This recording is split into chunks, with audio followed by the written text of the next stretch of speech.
What did LeBron's comments tell you, Shannon? It tells me that, yeah, I'm all-time great. I know what my place is in history. I know what I still would like to achieve. But I'm a father and I'm a husband. And at some point in time, that's going to, the pull of being a dad and a husband is going to pull harder than being an all-time great basketball player.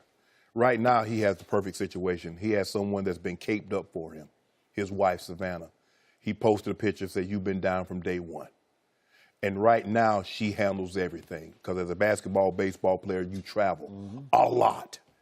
She's the one to make sure LeBron Jr. and the middle kid and the baby girl, everything is going according to plan.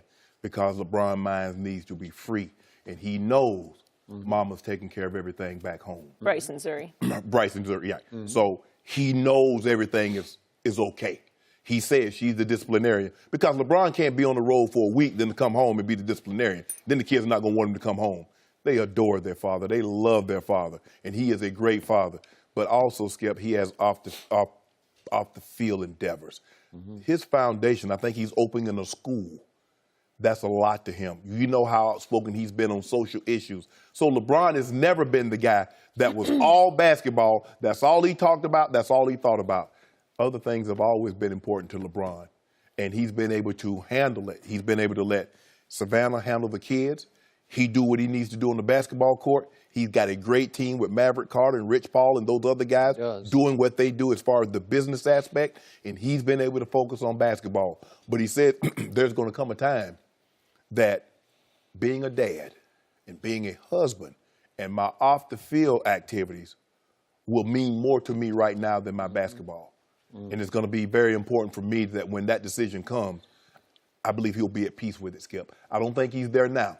I mean, we all have that reflective time. It's not like saying, well, hey, I can't wait till the day I retire or anything like that. But he knows he's closer to the end than the beginning, and he knows he's still got old Kareem out there, so he's going to get that record for you. Oh, yeah. But right now, he got the ultimate superhero in his corner, Miss Savannah James, because she handles everything. I'll buy that. So I realized that when LeBron was caught at this moment by the media, this was before last night's game, but still, he's probably in a little bit of a blue mood right now because they've been losing and losing badly. So you kind of caught him in kind of an introspective mood where he's going to soul search a little bit. I get that. But these comments did raise my eyebrows because they rang so true. He was speaking from the heart, right? Yeah. And it frankly, it shocked me because I never heard him speak like that. But it's obvious that he does have a 13-year-old. And again, I don't think he forced his kid, his namesake, into basketball, but his kid can play, man. I've seen the clips. So that's even more reason for him to be part of this, and he wants to experience it. Man.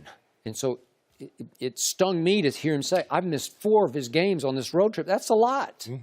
You don't think he wanted to be at those games? Of course. Whew. And that's the thing when you're a great athlete, Skip, is that you miss these things. You miss basketball, you miss sporting events, you miss recitals, you miss rehearsals, you miss all this, Skip. And he doesn't just have one. He's got a 10-year-old boy, and then he's got a 3-year-old daughter. And from all I gather, she is the apple of his eye, man. And that's hard not to be around that. Right. So it struck me that maybe he's going to think about this sooner than I thought. And again, you're talking about catching Kareem, and that's way out there. It ain't way out there. It's 9,000 more points. You need 4 or 5 more. He's going to play. Years. I believe LeBron James will play until he's 38. That 5th year, he will break Kareem's record. Even he got to come back and average 10 points a game, we going to get that record. We will lead the NBA as the all-time leading scorer. Well, you may have to sub for him, and you may have to score some of those points. And he's going to be top 10 in assists, and he's going to be top 15, 20 in rebounding. See, that's easy for you to say, but you don't have a 13-year-old and a 10-year-old and a 3-year-old. Yeah. And all of a sudden, as we get up into year 16, 17, then 13 becomes 14 and 15, and all of a sudden he's going to be playing for a state championship. And you're going to miss it. And LeBron, hey, maybe he tried to be like King Griffey Jr. in his day. Maybe they play together. Wow. Yeah. Do something. Yeah. You ain't never thought about that, have you? I actually have, because he's talked about it. But he's actually said that would be a dream of his. Yeah. With his son. But the point is, LeBron James is one professional athlete who doesn't need to keep playing for the money. No. Right? Because a lot of guys will just try to hang in there to age 38, 39. They can pile up some money. They need it. Thanks for watching. Subscribe here to get the latest from the show, and be sure to check out more of the best clips from Undisputed, or go watch a few segments from our other shows on FS1.